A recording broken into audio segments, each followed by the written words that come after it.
તો ખ્યાતિ હોસ્પિટલ કાંડ મુદ્દે ક્રાઇમ બ્રાન્ચને મહત્વની સફળતા મળી છે। વાસ્તવમાં ભાગેડુ આરોપી ડોક્ટર સંજય પાટોડિયાની ધરપકડ કરાઈ છે। નોંધનીય છે કે ડોક્ટર સંજય પાટોડિયાની ધરપકડ હોસ્પિટલમાં ડિરેક્ટર હતો અને આ સાથે જ રાજકોટમાં ડોક્ટર સંજય પાટોડિયા ન્યૂ લાઈફ નામથી હોસ્પિટલ ચલાવતો હતો। સ્પેશિયાલિટી હોસ્પિટલ સંદર્ભે વસ્ત્રાપુર પોલીસ સ્ટેશનમાં પ્રથમ 3 ગુના નોંધાયેલા અને ત્રણેય ગુનાની તપાસ પોલીસ કમિશનર શ્રી અમદાવાદ શહેરના હુકમથી ક્રાઇમ બ્રાન્ચને સોંપવામાં આવેલ હતા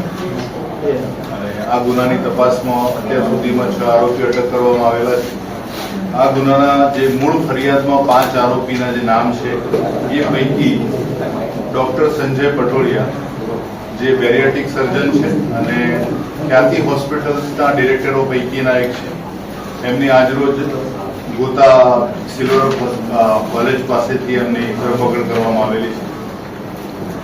ડોક્ટર સંજય પટોડિયા જ્યારથી આ ગુનો નોંધાવ્યો 13 તારીખે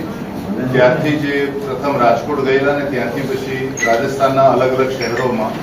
એ ટ્રાવેલ્સમાં અને ટેક્સી કારમાં ફરતા રહેલા હતા અને ધરપકડ ટાળવા અત્યાર સુધી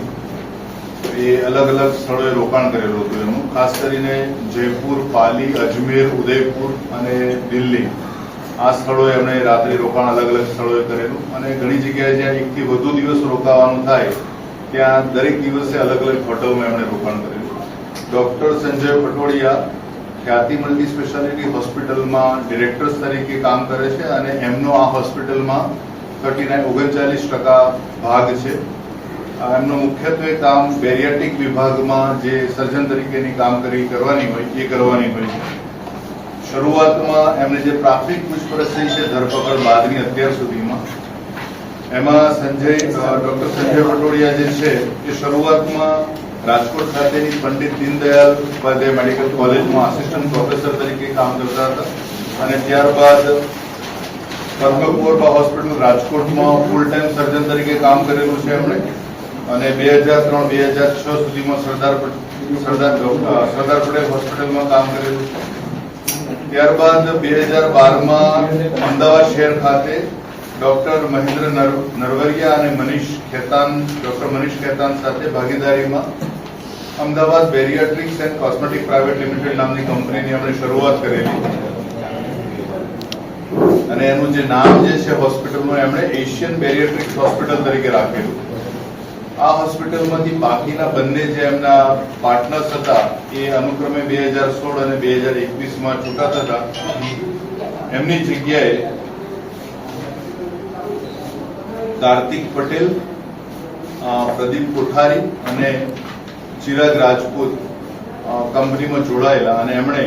ખ્યાતિ મલ્ટી જે બેરિયાટ્રિક્સનું જે હોસ્પિટલ હતી એને ખ્યાતિ મલ્ટી સ્પેશિયાલિટી હોસ્પિટલ તરીકે એમણે શરૂ કરેલી। કોરોનાના સમય બાદ શરૂઆતમાં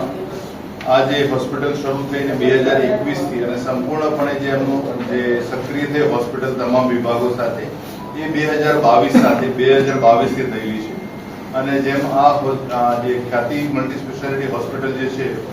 એ પીએમજે યોજના અંતર્ગત એને જે એમ્પ્લિમેન્ટ કરવામાં આવ્યું હતું હોસ્પિટલનું અને ત્યાં અલગ અલગ વિભાગોમાં જે પણ દર્દી